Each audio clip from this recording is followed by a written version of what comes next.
Hello, ladies and gentlemen. Welcome to episode 4 of The Kids from It. We have got a fantastic show set up for you today. We're going to talk about a fairly dark subject, and one that I'm sure a few of you have seen on the news the past couple of days.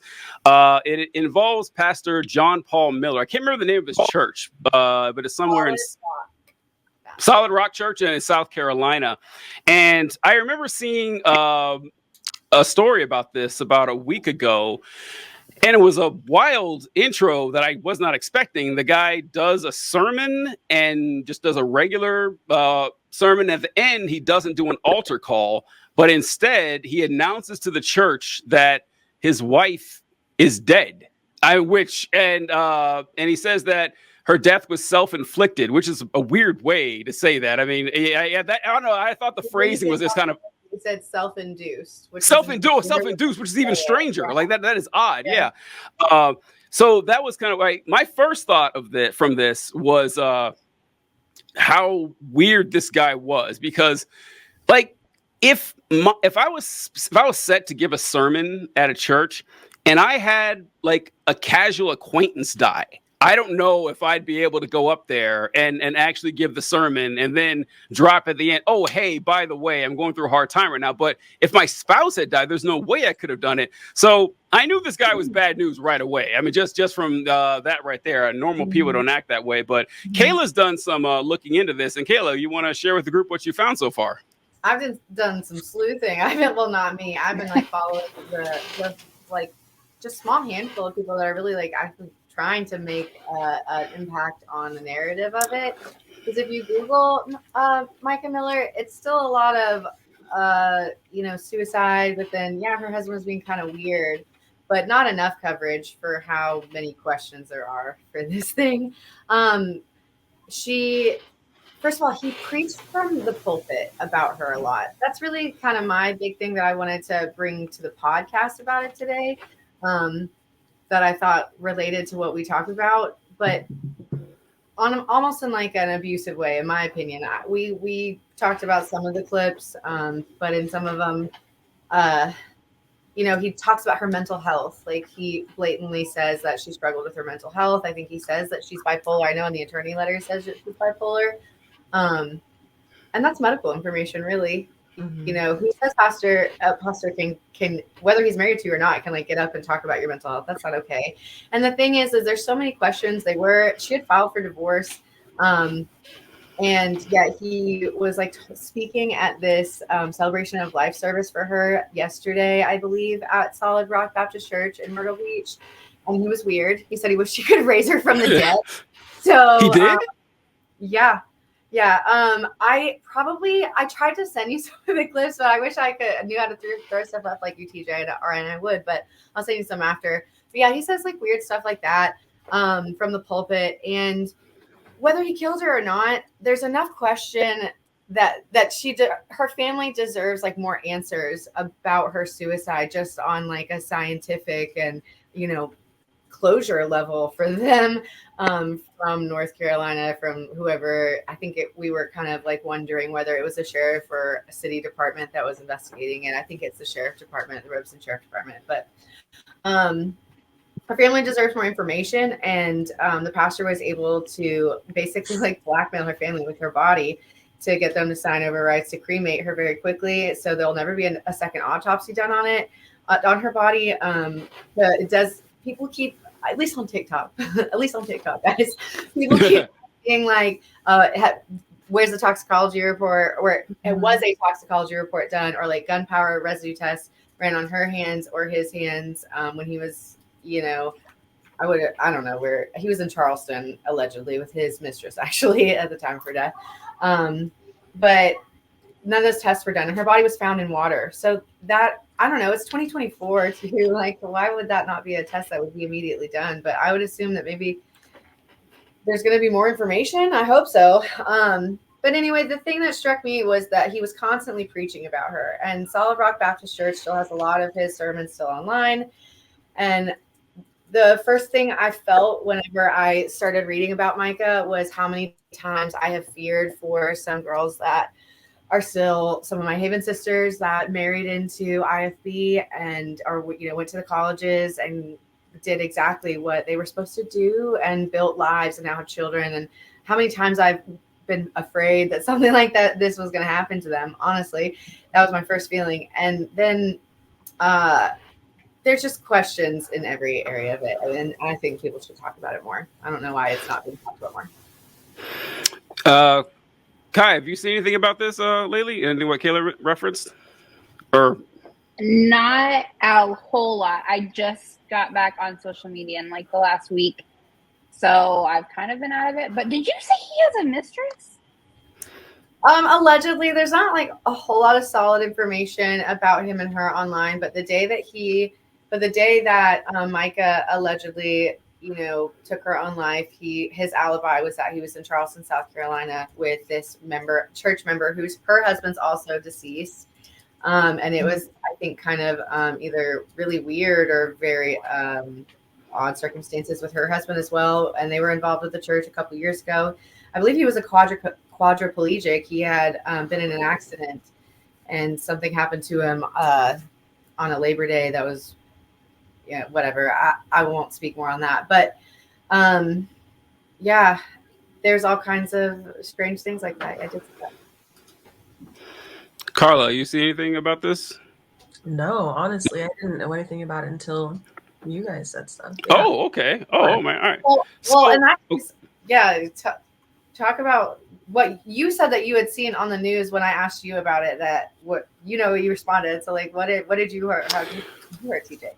So, I remember when it happened, and the first suspicion, I heard a lot of people suspecting that it wasn't an actual suicide for a few reasons. And primarily the preacher's behavior over the last year and a half or so, that, like Kayla mentioned, he had a lot of sermons. In fact, I'll pull up, Caleb sent me something showing a bunch, like a timeline of stuff that he had said.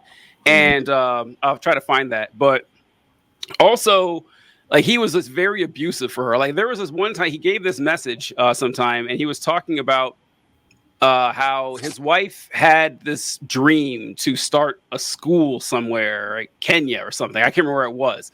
And so they went out there, and he's telling the congregation that we were out there, we were building the school, and she just left me. She just I can't do this anymore. And she abandoned me, and she left me there all alone. And I finished the school myself. And, I was such a good soldier for Christ. Very weird, like a very weird thing for anyone to say, let alone your preacher. And he mentioned something about, like Kayla talked about her mental health. And it was bipolar, you said, that she was suffering from, and she was in the hospital. Was that why she was hospitalized? Do you remember? Yeah, allegedly, yeah, that's what he said. But then he's also, I found a TikTok, a clip of him preaching from the pulpit about how he was struggling with his mental health, and he was so depressed he could barely get out of bed, and he was prescribed lithium for it. But yeah, she was the one that was hospitalized for mental health. And he mentioned while she was in the hospital that he went through her phone. 2 years text messages. Say what? He said he went back 2 years in her text messages. He also Christ. Said that from the pulpit too. He was like, I went through her phone. 2 years, and found 18 people. Whatever. He was so specific. It was. Why is he saying this stuff at the pulpit? And no response from the people. That's a. Yeah. I don't know. I can get being in church, being like, what? But I don't know. It just really unsettled me. Yeah, he said that. Go ahead. Oh, sorry. No, I was gonna ask, did he have her committed, or did she go to the hospital? Did they do we know? Did he? Yeah, I don't know. There's a lot of questions. There's not unless they're doing a secret investigation. I don't see anything online saying that they're going to investigate it any further. They ruled it a suicide based on the evidence that they had, and it seems like they kind of moved on. Other than the family is talking to, I think, a lawyer about a civil suit of some sort. They absolutely should, but there should be some kind of deeper investigation as to why she went and did this anyway. Yeah, he said, like he was talking about how she was nice. I forgot that it was 2 years he went through phone, because like why would anyone ever need to do that, you know? Yeah. And he said he found 18 different people saying, "Hey, listen, if you're having trouble with your husband, or you know you're having some issues that you want to talk about, feel free to reach out and talk to me. You know, I'm willing to help with the situation." And he said 18 different. First off, listen. Okay, look, if 18 people were telling my wife, Huge red that, flag. yeah, like I was like, oh man, am I the baddie here? Hold on, like, yeah, I was like, his immediate thought was, well, he said that 18 people contacted her, you know, to talk about me, and you know what? 2 of them were men, and he said this in front of his congregation, and it's like, bro, I mean, I don't give a fuck if 2 of them were men. Like, let's assume that both of them were trying to fuck her. I still don't care. Like, I still don't. The fact that 16 other women said, Or like, "Yo, hey, are you okay?" Yeah, like yeah. women don't just feel like, "Hey, you can talk to me about your husband, and I won't tell anybody." That's not. I mean, that should always be our vibe, but we're not just like, hey, in the bathroom, like, hey, if you ever get It's caught- usually when you have an understanding that something is wrong. Like Yeah. when you get a hint that So something for- is off. That's when you're like, hey, like Hey. you need something, like I'm here. Like we don't normally Yeah. go around being like to every, you know, person, do you need to talk about your husband? Yeah. Like So usually it's when you can tell something's off. Yeah. that's not the first time though, and I'm still looking for some of the things that were like allegedly that he had preached about that I heard on TikTok. So I don't want to talk about anything I haven't fact checked. That's the frustrating part about this one. But he would like he would reference other people in the congregation all the time. He actually like had a lot of people walk out of this church. I do want to say that he had a lot of people walk out of this church over the course of like his entire pastoral history. There is a lot to figure out about this guy, also about his father. We kind of talked about his father's background, and I want to be really careful though too, but I believe his father was recently prosecuted for some kind of like sexual deviancy overseas on mission trips.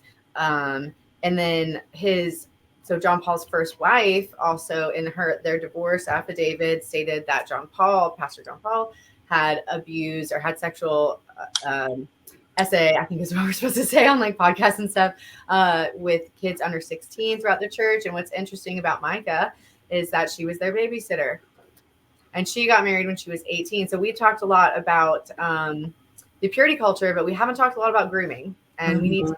So wait, she babysat for her husband's family growing up? She babysat for her husband and his first wife. She was a babysitter. She moved to Myrtle Beach. Yeah. And she got married when she was 18 in the church. Mica, I don't know. I haven't really looked into her first husband at all.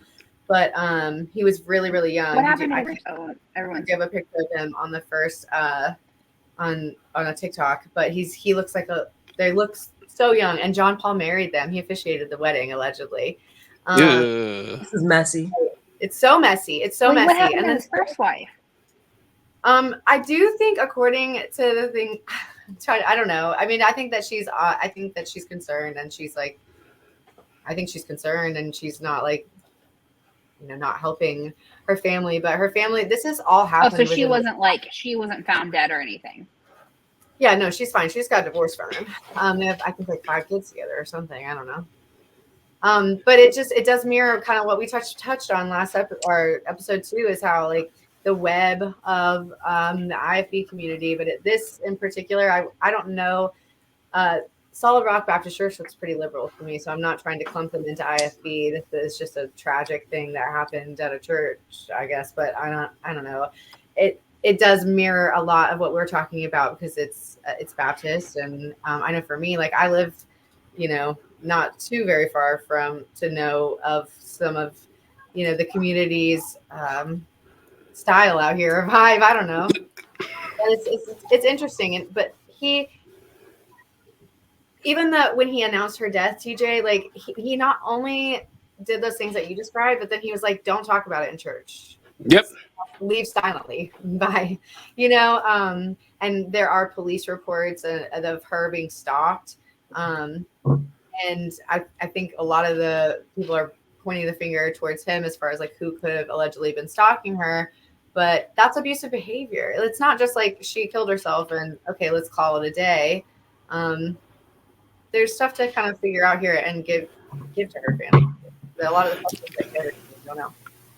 Yeah. There was a very clear pattern of abusive behavior from him, David.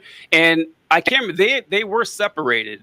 I can't remember how long they'd been separated. So he had been harassing her for a long time. And I think I can put, if I can get this to work here, something Kayla sent me the other day about this. Let me see if I can get this to play. Yeah, play that. The right words are not, you hurt me, you hurt me, you hurt me, you hurt. That's not the right words. Like, be more mature than that. I think this verse is for the ladies. Because I've never had a man come to me and say, so-and-so hurt my feelings. I just need to tell you all about it. No man's ever done that. I mean, can I tell you everything you did? No man's ever done that. Men, we either just don't talk about it or we punch you in the face and then we're friends afterward. Last year, my wife, they went to Africa, had a wonderful trip, amazing trip. And she came back with the idea to start a school in Africa. And 6 weeks ago, she goes in the hospital, gets out, and just leaves. Just completely leaves everything, drains the bank account, and goes. Guess what? While you're talking bad about me out there, I'm building a school in Africa for over 100 kids to be able to be fed. I'm just doing that. It's always about what I'm preaching about. God is so good to do that every single time. One day I'm going to preach about getting rich, strong, healthy, and finding a hot wife that loves Jesus. That's what I'm going to do. There's a really weird idea that a lot of women have. It's so weird that women have this. Christian women think, well, I need somebody to talk to about these people that hurt me. I need somebody to talk to. Oh, you just want to talk about somebody else. That's a demon actually right there. When my wife went in the hospital, I looked at her phone and I counted over the past 2 years, 18 people who had texted her and said, if you ever want to talk about your husband, you can talk to me and say anything and I'll keep it confidential. If you could go back in time, you would have said this. Or if I see them again, I'm going to say that. And it starts festering and gets bigger and bigger. By the time you're done, you want to shoot them with a bazooka, right? And all they said was, did you intentionally wear those shoes with that dress? All right, get rid of it! Guy seems like a delight. I don't know what everyone's worried about here. I mean, that's seems like a real salt of the earth dude, if you ask me. I was just, go ahead, Kai. Two things that I feel like as well, TJ. Go ahead, Kai. Oh no, two things I found really weird. One, I didn't realize that she was found shot. What strikes me weird about that is someone who has worked in public safety for nearly a decade. Very, very, very, very, very rarely are women ever found hanging or having been shot. They will almost always. They're more likely to slit their wrists than they are to hang themselves or shoot themselves or die by overdosing. So one, I think that's super sus. I mean, the whole thing is, right? But that just really stands out extra to me. And then the second thing is, remember the first episode when we talked about how, within the church, people talk about, the goal is, a smoking hot wife? Yes, the smoking hot wife. And I was like, yes. I was like, this is too ironic. I almost was like, oh, my God. I mean, he even said it. He said it. He said the thing. Yeah. I forgot to, Kai, when I was talking about why it seems suspicious, I forgot to mention that the exact same thing, that women almost never shoot themselves. It's very rare. In my close to 10 years of running EMS and answering 911 calls, I never had a single female that had shot herself or had hung herself. Mm-hmm. Even teen girls. It is always death by something else. And something weird. Kayla and I talked about yesterday was he mentioned that story about, I always there's a reason I couldn't remember where it was, because he just said Africa, which is one of my pet peeves. Whenever people just refer to Africa as if it's one country, it's like, okay, where? Okay, this is I feel like that happens a lot. It happens a lot. And I noticed it. I remember noticing it. And actually, I noticed it from missionaries, because missionaries would do this thing. So they would say, well, I'm going to be a missionary to Sydney, Australia. or I'm gonna be a missionary to, Taipei, Taiwan. But then they would say, I'm gonna be a missionary in Kenya, Africa, as if Kenya was the city and Africa was the country. They did this all the time, and it always bugged me. And I went to the Coca-Cola Museum in Atlanta, and you got to sample Coke products from all around the world, and they had letters people wrote or something, and it's like, this soda is from French Guyana or whatever, but there's like this soda is from Africa. It's just like, that doesn't mean anything. I'm sorry. Like there's quite a wide swath of cultures going on there. And I wrote down the hot wife thing. Oh, the 18 people, the part that Kayla and I were talking about, where he mentioned that, can you believe 18 people were asking my wife if they were worried about me, and saying this in public, like just with no shame at all, as if he doesn't catch like what a normal person, like, okay, why are 18 people asking if she has some thoughts about you? And then the wild thing was they clapped. The people fucking clapped. And Kayla and I were talking about that yesterday, how unnerving that was, because I can't imagine any time in my life in which I would have had a positive response to that. I already get annoyed when people just launch into these like venomous polemics about their exes. Like, all right, fine. Like, your ex may have been a piece of shit. I don't know, but I didn't ask you. I did not. This information was given to me against my will. I find it kind of annoying. I don't give a fuck. But man, they're doing it in church. This guy stands up in front of an audience, like a congregation in the house of the Lord, and starts shit talking his ex. Like, I can't imagine doing something more unimaginably petty and small minded. And then to see some people clap over it was just wild. So yeah, this church, like, he's not the only problem here. I got to tell you that there's some problems with this church going on. Well, speaking of not the only problem, then, Kyrie, and I have a question for you, so don't let me forget to come back to it. But speaking of not the only problem, like I said, the history, I just did pull up a link, and I'm not, now that I can like see it here, I'm not tripping or anything like that. His dad definitely established a Bible college as well, and went to prison for some lewd sexual crimes. So you want to put it in the chat, Kayla? I can pull it up over here. I texted it to you. I'm sorry. I will put it in the chat too. It's on my other device. Kyrie, I see.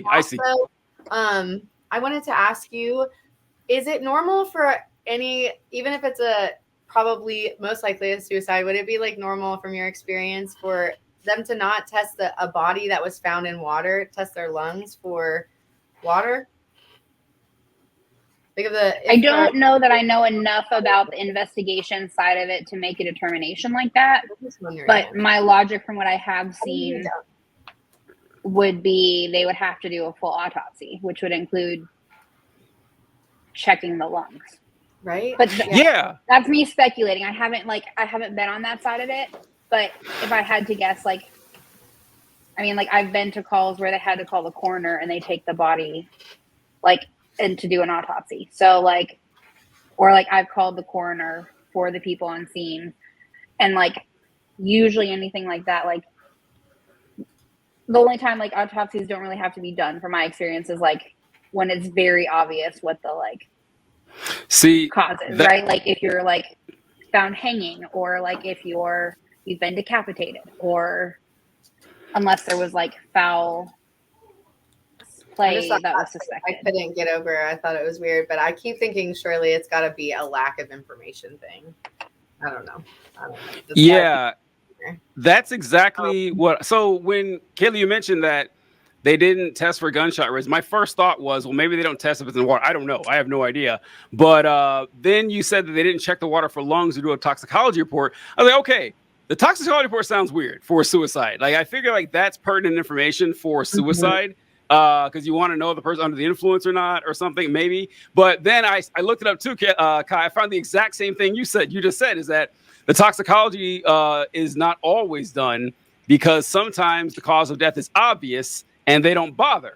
And I was like, that seems weird, because that seems reckless. That seems That seems like a loophole that no one should be able to have. Yeah. Because I know that it's a lot, but because like It's just weird. The math doesn't math. Yeah. Which calls at least for more question, which is all I really wanted to really stress here. For us to stress here, because I know it's hard to talk about stuff that we like can't super confirm. Did she leave a note? I have read something that indicated the presence of a note found at the, I think, where her body was found. But it's not been released or anything like that.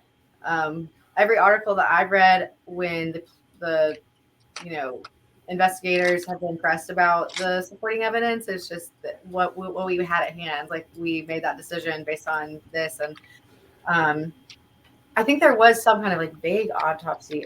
What's a vague autopsy? A general autopsy, basic autopsy, just your standard package. But it's standard package. I don't know why that made me laugh. It needs to be. Like you're like picking out a menu, like something out there for your family. It's like, oh, we'll take option 2 and 3 today, please. Yeah, but I know it's not like that. But you guys I think that there's either a lot of information being released, or no, there wasn't like a full autopsy done. There was just something basic. So there's all kinds of questions that need to be answered.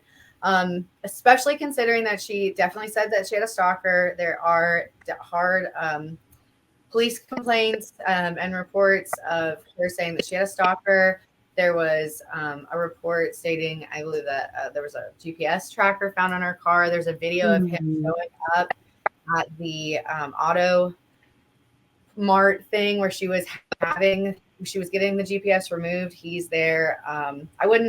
He was threatening her. He was, but he wasn't like using the words that could get him in trouble for threatening her. But he was like saying that, he was going to win in the end. And what struck me about a lot of Pastor John Paul Miller's sermons is that he does something that I've seen a lot of pastors do, but he does it just a lot of recklessly, is in they'll make a comparison from them and God, right? Like, God's enemies are going to lose in the end, right? That's the original statement. And then 5 minutes later, John Paul was talking about his enemies, and you should pray for his enemies, and his enemies are going to lose. And it really struck me, even if he didn't, she did unalive herself. It's a terrible tragedy. And like, she did it for a reason. This girl was married at 18, his babysitter married to him immediately after.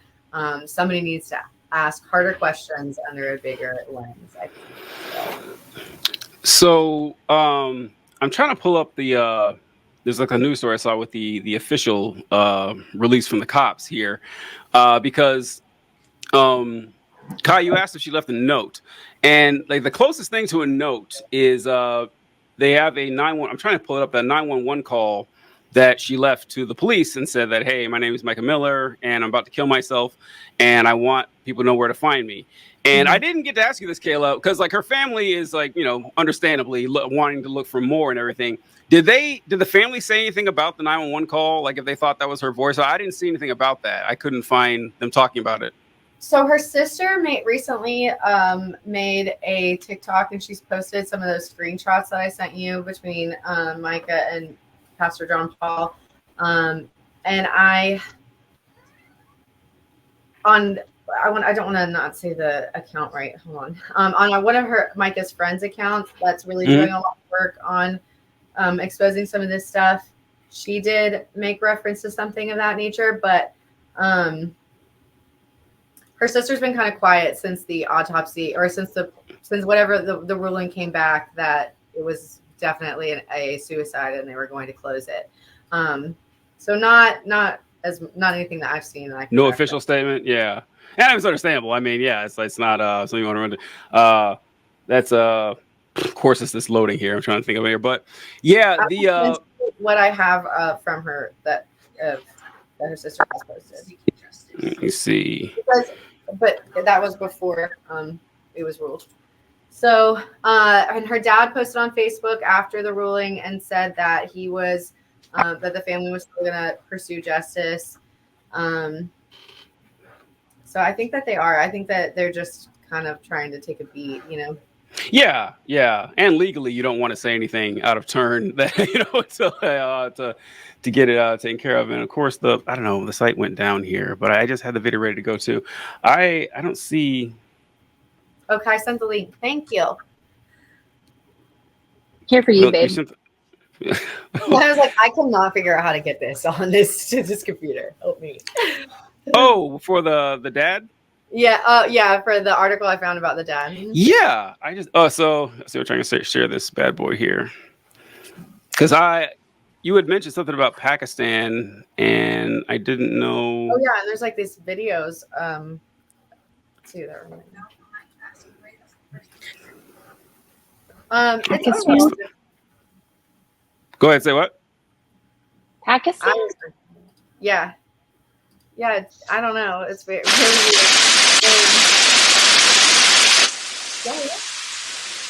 You guys hear that static? Yeah, Or is that just me? What was that? I'll edit this out. Don't worry. Let's see. I don't know what that static was. That was weird. Oh, weird. Oh, that may have been me trying to share the. Yeah, you'll have to edit this part out first. I think you did. Yeah, I don't see it. I know I have it here. Oh, there it is. Somehow I was muted. That weird staticky thing was my AirPod, and I'm over here like talking. Oh. You guys can't hear me. Hi, friends. Oh. Hi, I friends. somehow got muted. I don't know what happened. Okay. The static was my AirPods. I took it out. All right, that's probably too small for you guys to read. Let's see. Okay. Cathedral Bible College founder Reginald Wayne Miller, I'm assuming that's John Paul's dad, whose ambition as a young adult put him briefly in the national spotlight before allegations of sexual improprieties chased his ministry from Florence to Myrtle Beach. Well, man, like preachers, huh? Like they can't catch a break with the sexual assault charges. Pleaded guilty in federal court Wednesday. Say, when did this happen? This was oh my God, May 7th. This just happened. I told you. That's why there's Holy shit! this like just, we're trying that to. is wild. Rough week for this family. Let's see. Pleaded guilty in federal court Wednesday to 4 felony charges and 2 misdemeanors related to labor fraud, visa fraud, and failing to pay minimum wage. The charges stem from Miller's treatment of international students who came to the college, who relocated its main campus from Myrtle Beach to Marion in 2012. Hoping to earn degrees in theology, ministry, and other Christian studies. Students told investigators earlier this year that their classes were a sham. They lived in substandard conditions, and Miller forced them to work at the college or his home for little pay, according to court documents. If they refused to work, the students said Miller threatened to deport them. The charges carry a combined maximum of 41 years in prison and more than $1 million in fines. Miller, who had been in jail first at the Florence County Detention Center and later at J. Reuben Long Detention Center in Conway, since his arrest on March 21st, was released Wednesday on $50,000 unsecured bond. Miller's bond forbid him to visiting the college campus or communicating with I think we got the idea here. Wow, that is wild. Holy shit. Hard to believe his son didn't turn out to be a better guy after learning who raised him. I gotta say, that's wow, Jesus, thank you for that, Kayla. I didn't know that at all. That's weird. That is some weird fucking shit there. About how a lot of cases sometimes abusers get they'll just move around, and then it just mirrored some of the stuff that we talked about so deeply. I couldn't get over it, and honestly, just breaks my heart. He to have him stand up at her celebration of life was my final straw. I was like, I want to talk about this on the podcast or something, because it's just it's a continue of abuse, I think, right? Yeah. So. Go ahead, Connor. I found this link and it was released May 5th, so super recent still, and it's about the alleged unaliving of a prominent pastor's wife from Myrtle Beach, South Carolina.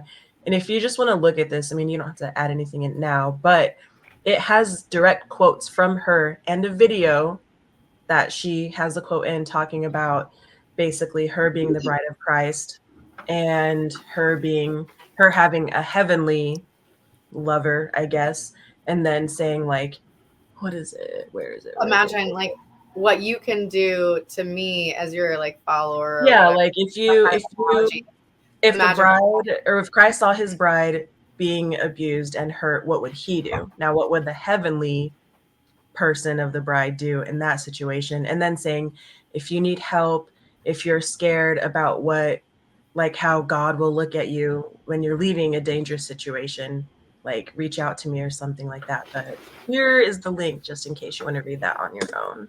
Yeah. But I was Thank like, you. wow. There's so Okay. much. There's so much to it. This For our attorney, there was a video from her attorney talking about Mica having kept a detailed journal about the I believe abuse. it.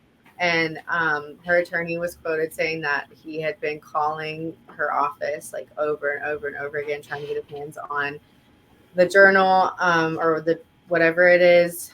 There's allegedly a police report of him trying to go into her apartment because they were separated. Like they were not together. She would. I didn't know this girl personally, obviously, but nothing about anything I've seen that she's posted. You know, there's still stuff up, indicates to me that she wanted anything to do with this man, and she wanted him talking about her at all and wanted him preaching about her at all. I don't think that she would have wanted him to have so much control over the narrative of the end of her life. And that's why if she really did make that 911 call, it was to make sure her family found her family. She wanted her family to have her. And then he wouldn't let them see her without signing to cremate. It's and to feel so confident that you can do that is my problem. And that's really what it relates to what we're talking about here. You think no one's going to say anything? Okay, well, I don't know. Okay, but here we are. It's just really, so potent. It's so potent in that case. Now, I haven't seen this video that I'm about to share here, but I did see something. So at first, I didn't know they were separated. But I did see this article. Like, some waitress came forward and said that pretty recently he had given her his number or something, and they had been talking. I thought that might have been. I was like, oh wait, but they're already separated, so that doesn't sound like a motive or anything. But I wanted to at least pull this up at least and see what that was. A waitress in South Carolina shared this receipt with us from a customer she served on February 23rd. Look closely. You see the customer was John Paul Miller, JP Miller, as he's been called. He left that waitress a huge tip, along with his phone number and a smiley face. This was just 2 months before his wife, Mica, filed for divorce. The waitress, who we're referring to only by her first name, Christiana, reached out to John Paul a few days later and had a casual text exchange with him. Afterward, though, she hit the brakes, she says, after some red flags surfaced about him. Then, last week, after Mica killed herself, Christiana reached out to him yet again, not revealing that she'd made the connection between him and his wife. And she was surprised at his response, to say the least. Christiana joins us now. Thanks so much for coming on the show. Let's just get right to it. You most recently texted him after you heard his wife was dead. What surprised you about his response? Honestly, it didn't really surprise me all that much. I kind of suspected that it wasn't going to be what you would expect from a grieving husband. What did he say? It was, well, I asked him if anything was new, and he more or less said, yes, lots new, LOL. Oh my God. LOL? Laugh out loud? Yikes. Yes.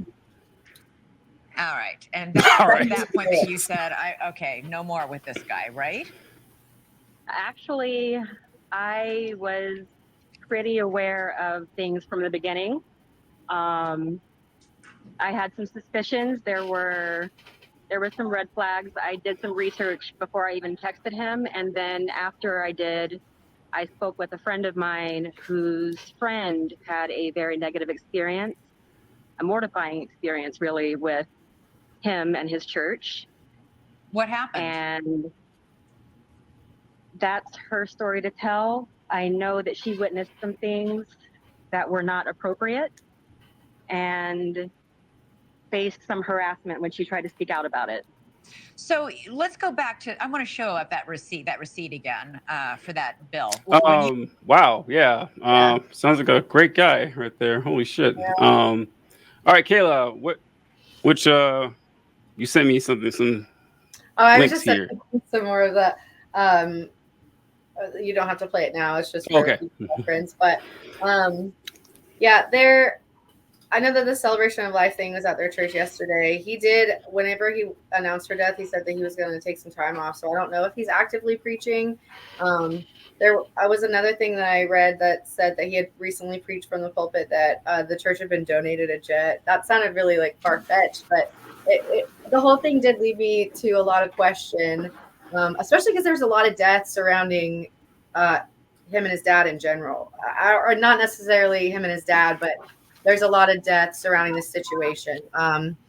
Whoever the girl is that he, is his alibi, and he's down in Charleston with, like I said, her spouse had a mysterious death, and then there was another one too that was associated, I thought, with one of them. I'll have to come back to that. I can't remember, but it was just a lot of like all this weird stuff. Doesn't add up, and you wonder, for there to not be more information or videos or reports of like people from the congregation coming forward and being like, there was this drama, or I know that something was going on. I know he referenced in one of his sermons, he said that some elders had walked out on them years ago. He was like mocking these people, these elders in the church that had left years prior because they didn't like him from the pulpit. Mm-hmm. And, stuff like that, it all did call to question, like, was there a bigger thing here? Which I think that we've kind of talked about too. And the fact that his dad had established a college as well, I thought was interesting. And it's all right here in the same Bible Belt, area. Yeah, how about that? There's so he was fired from the church. They kicked him. Yeah, he was fired last week, and they fired him. Celebration of life. Say what? Well, I mean that may or I don't know if that was in the church at all. I don't know where that was. It may or may not, because I mean I don't imagine she went there if she was separated from him. Because I don't want to get sued. Okay? No, it's fine. I don't think you even mentioned it was at the church. You said he was there. So yeah, I mean he easily could have gone wherever it was, but. What was I saying? Oh yeah, and they took down like a lot of his sermons too, which is why it was so hard to track those down. When you brought this up, I kept looking, and thankfully some other people had some stuff saved. But we'll try to look into a little bit more. But yeah, just really sad story. And like we said, it's indicative. Say what? I said I think they changed the Facebook announcement like several times too. I think I read up to 9 times. But yeah, like we were saying, it is indicative of a disturbing pattern you see with a lot of these power dynamics. I was actually trying to find a link when you guys were talking about this, but the grooming thing. So the first thing I read, if you guys cover this, I'm sorry, but the first thing I read was Mica said that he had groomed her, and people said that he had groomed her since she was 10. But then her sister came out and said, no, she didn't mean 10. She started grooming him, or he started grooming her in 2010 when she was 14. And that, and I don't know how old she was when she married him, but you said that she was his second wife. I hadn't heard about that. I didn't know that part. Is that what you said, Kayla? It does it does even confirm in his, they released a statement, attorney released a statement, and he referenced that Mica hadn't even moved to Myrtle Beach until she was 15. And his sister said that as well. It was around 14 or 15. Yeah. And she was married at 18, and yeah, she was his second wife. So okay. Yeah. Good stuff. Well, yeah. Anyone want any thoughts to close it out, you guys? Kayla, Kai? There's a petition. There's a petition on I know it's on TikTok, but I'll send you the link and we'll like find a way to post it somewhere. I don't know that we have like a main place to like post anything yet, but there's a link to sign a petition to have to call for an FBI investigation into the death, which seems really fair. Like it doesn't have to be like you're wrong, but like just answer some of those questions, Yeah. Fantastic. All right. Well, thanks a lot, folks. We'll try to get that petition. We'll put it into the comment section. You guys can click on there and see what we can do to help out.